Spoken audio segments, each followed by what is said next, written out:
Timur menggelarasikan dukungannya untuk pasangan calon gubernur dan wakil gubernur DKI Jakarta nomor urut 2 Basuki Cahayapurnama dan Jarod Saiful Hidayat. Deklarasi Forum Pemuda NTT untuk Ahok Jarot ini berlangsung di Rumah Lembang. Dan selengkapnya kita akan bergabung bersama rekan kami. Ada Clara Alverina langsung dari Rumah Lembang, Menteng, Jakarta Pusat. Clara, ada berapa jumlah warga yang datang dan apa aspirasi yang disampaikan di sana? Saya kadang-kadang pikir Marvin, hingga saat ini deklarasi dari Forum Pemuda NTT masih berlangsung dan ini dihadiri oleh ratusan pemuda NTT yang berasal dari Forum Pemuda NTT DKI Jakarta yang berlangsung saat ini di Rumah Lembang untuk mendukung Ahok dan Jarot. Deklarasi ini dihadiri oleh keduanya baik Ahok maupun Jarot dan inti dari acara ini ialah deklarasi Forum Pemuda NTT dan juga pernyataan sikap dari Forum Pemuda NTT untuk mendukung pasangan calon nomor urut 2 Ahok dan Jarot. Dan ada beberapa alasan yang disampaikan kenapa mereka mendukung pasangan calon nomor urut 2 Ahok dan Jarot. Ini dikatakan karena adanya panggilan hati dan juga mereka mengaku sudah merasakan kinerja yang dilakukan oleh pasangan Ahok dan Jarot saat memimpin DKI Jakarta. Dan juga mereka melihat situasi politik di DKI Jakarta saat ini terkait dengan pilkada dan mereka merasa perlu adanya dukungan yang mereka sampaikan untuk mendukung salah satu dari pasangan calon gubernur dan juga calon wakil gubernur DKI Jakarta terkait dengan pilkada ini. Dan juga terkait dengan apa hubungannya NTT ini menyatakan dukungannya untuk dalam pilkada DKI Jakarta ini karena menurut dari Ketua Forum Pemuda NTT Adi Papandale, ia menyatakan bahwa sejak tahun lalu ada kerjasama yang begitu intens antara Provinsi Nusa Tenggara Timur dengan Jakarta di bidang peternakan. Dan ini diharapkan dengan demikian bisa ada terjalin hubungan kerjasama yang lebih baik ke depannya. Dan tadi dalam sambutannya Ahok juga menyatakan terima kasih sebesar-besarnya kepada Forum Pemuda NTT di Jakarta. Dan tadi saat datang ke acara deklarasi ini Ahok juga sempat dipakaikan baju adat berupa selendang dan juga sarung. Bagi masyarakat NTT ini artinya sebagai simbolisasi pengikat persaudaraan dan juga biasanya ini diberikan untuk orang-orang yang dihormati. Dan tadi juga Ahok begitu sampai dan juga Jarot tadi mereka disambut dengan tarian daerah NTT yakni tarian caci untuk menyambut kedua pasangan calon nomor urut 2 Ahok dan Jarot. Dan dapat kami jelaskan juga Forum Pemuda NTT ini merupakan perkumpulan pemuda NTT yang tinggal di Jakarta. Mereka sudah berdiri sejak tahun dan anggotanya ini sudah mencapai 10.000 orang dan tercatat memiliki KTP DKI Jakarta. Dan mereka seluruhnya mengaku siap untuk mendukung Ahok dan Jarot dan mencoblos nomor 2 dalam Pilkada DKI Jakarta 2017 nanti. Marvin. Clara Alverina, terima kasih untuk informasi Anda langsung dari Menteng, Jakarta Pusat. Adu program untuk meningkatkan kesejahteraan warga Jakarta, mulai dari peningkatan kualitas pendidikan hingga perbaikan ekonomi. Calon petahana Gubernur DKI Jakarta Basuki Cahayapurnama menemui warga di posko pemenangan Rumah Lembang, Jakarta.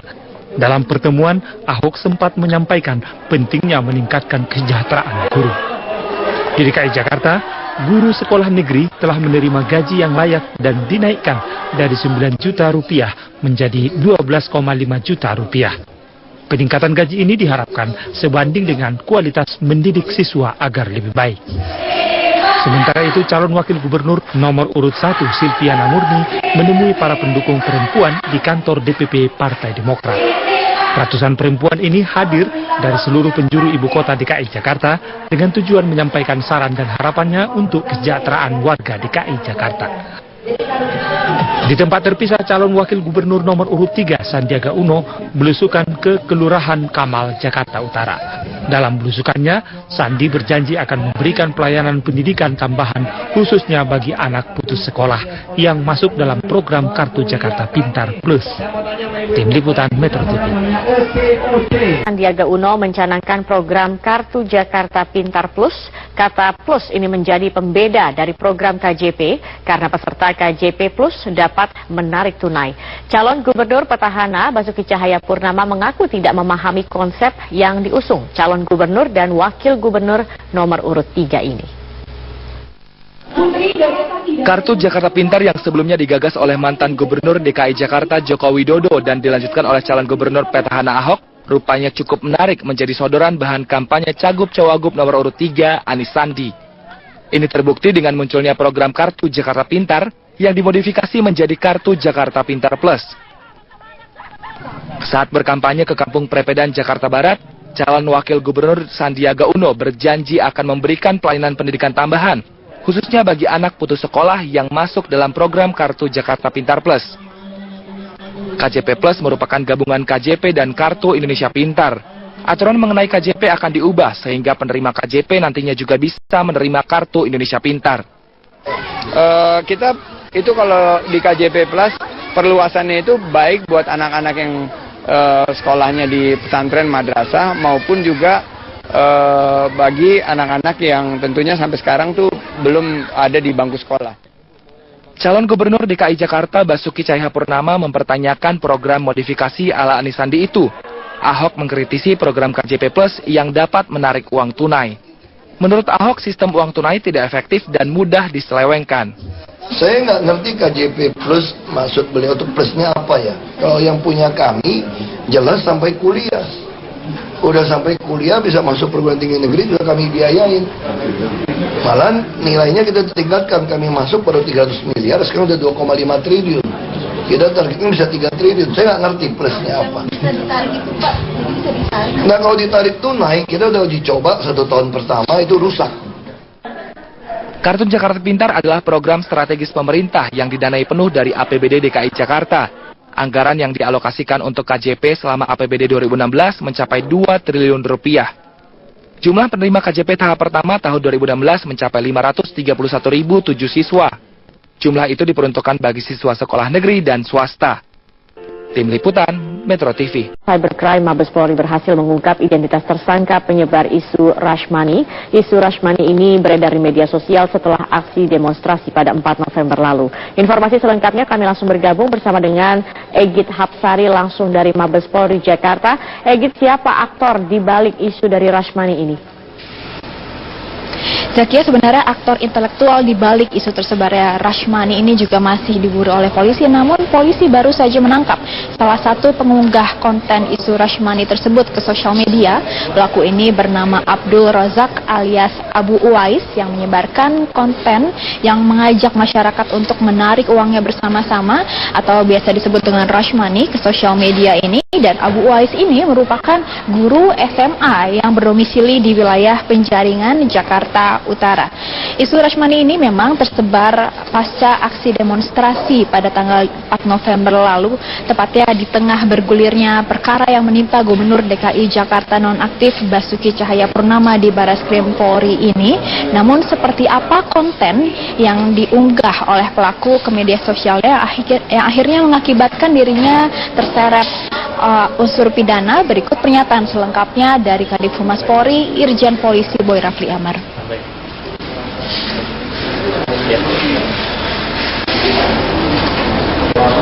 Foto besarnya seperti ini kira-kira, ya.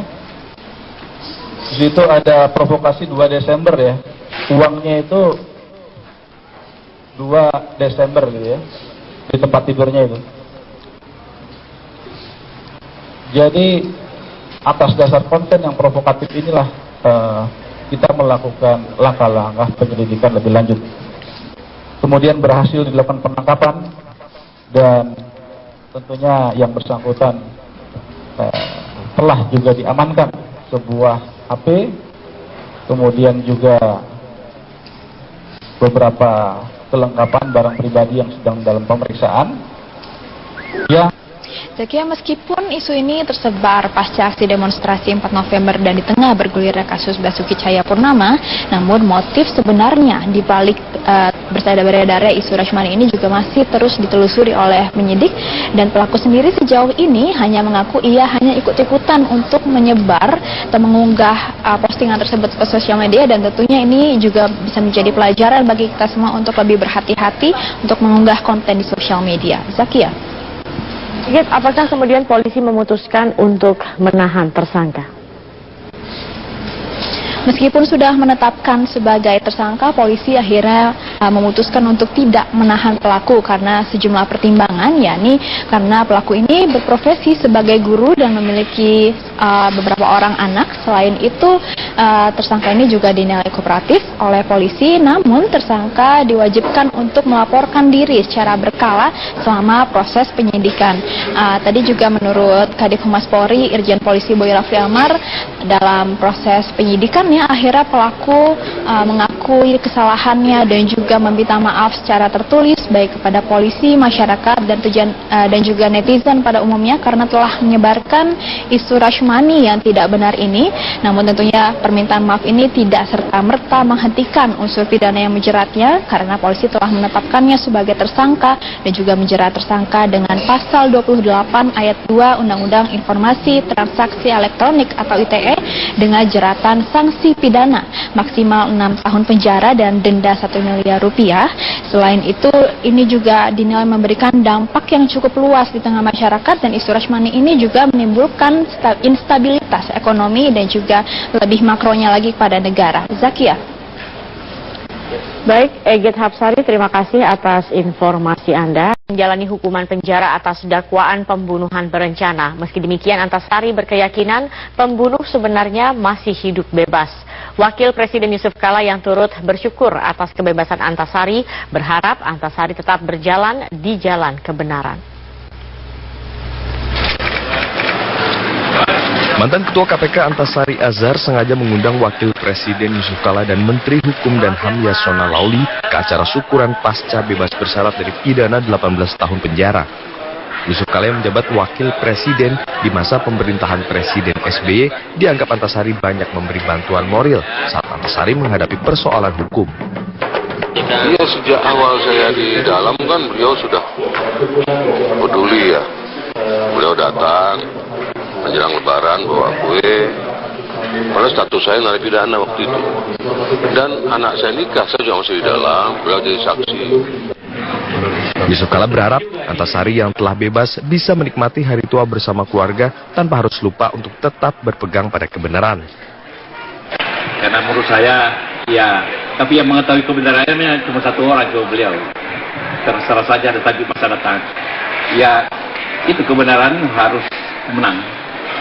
Saya tidak, karena agar menjadi pelajaran kepada siapa saja. Tapi kita percaya pada lembaga pengadilan, jangan lupa. Tapi menjadi pelajaran.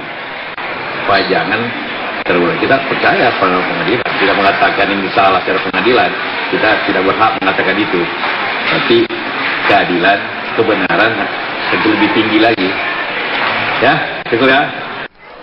Antasari Azhar meniti karir sebagai jaksa dan berakhir sebagai ketua KPK yang kemudian menyeret Antasari ke penjara dengan tuduhan membunuh Direktur PT Raja Wali Banjaran Nasruddin. Antasari yang bebas bersyarat 10 November lalu mengaku ikhlas dengan pidana yang ia jalani, namun tetap yakin tidak bersalah dan berpendapat bahwa hukuman yang ia jalani karena ulah sosok pemilik kuasa besar di kala itu. Dari Tangerang, Rosalin Asmaratika, Agustin Loren, Metro TV. Sulawesi Selatan, Presiden Joko Widodo meresmikan pelabuhan nelayan Untia dan meninjau progres pembangunan unit pengolahan ikan. Dalam kesempatan ini, Jokowi meminta masyarakat untuk menjaga kekayaan alam dan kemajemukan bangsa. Didampingi Menteri Kelautan dan Perikanan Susi Pujiastuti dan Gubernur Sulawesi Selatan Syahrul Yassin Limpo, pemerintah melalui Kementerian Kelautan dan Perikanan menyatakan negara akan memperhatikan kesejahteraan bagi nelayan berupa pemberian asuransi serta bantuan kapal dan alat penangkap ikan. Presiden dan Menteri Susi menegaskan agar para nelayan tidak menangkap ikan dengan cara yang terlarang seperti menggunakan bom ikan maupun racun. Di akhir acara, Presiden juga meninjau kondisi kapal yang diberikan dan berinteraksi langsung dengan para nelayan. Saat memberikan sambutan, Joko Widodo juga mengingatkan kembali pentingnya menjaga keberagaman dan kemajemukan di Indonesia. Presiden mengatakan hal tersebut merupakan anugerah Tuhan yang harus dijaga dan dirawat bersama. Saya ingin mengingatkan mengenai keberagaman kita, mengenai kemajemukan kita. Bangsa kita ini bermacam-macam, beragam. Inilah anugerah Allah yang diberikan kepada bangsa kita. Beragam, bermacam-macam. Jadi marilah kita jaga dan kita rawat bersama-sama. Berbeda-beda memang. Inilah kekayaan bangsa kita yang harus kita rawat bersama. Beda-beda bahasa, beda-beda suku, beda agama. Ya inilah anugerah Allah yang diberikan pada kita. Marilah kita jaga dan kita rawat bersama. Kita beralih ke informasi lain, pemirsa. Pasca bebas Bertolak kembali ke ibu kota Jakarta, Presiden Joko Widodo meninjau realisasi penggunaan dana desa di Kabupaten Maros, Sulawesi Selatan. Didampingi Menteri Desa Pembangunan Daerah Tertinggal dan Transmigrasi Eko Putro Sanjoyo, Presiden Joko Widodo memantau pembangunan infrastruktur di Desa Pabentengan, Kecamatan Marusu, Kabupaten Maros, Sulawesi Selatan. Pembangunan infrastrukturnya meliputi pembuatan jalan antar dusun dan saluran air yang anggarannya bersumber dari dana desa tahun 2016. Provinsi Sulawesi Selatan tahun ini mendapat kucuran dana besar desa sebesar 1,425 triliun rupiah, dengan setiap desa mendapat aliran dana sekitar 600 juta rupiah. Di tengah tinjauannya, Presiden Jokowi kerap melayani permintaan berfoto selfie bersama warga.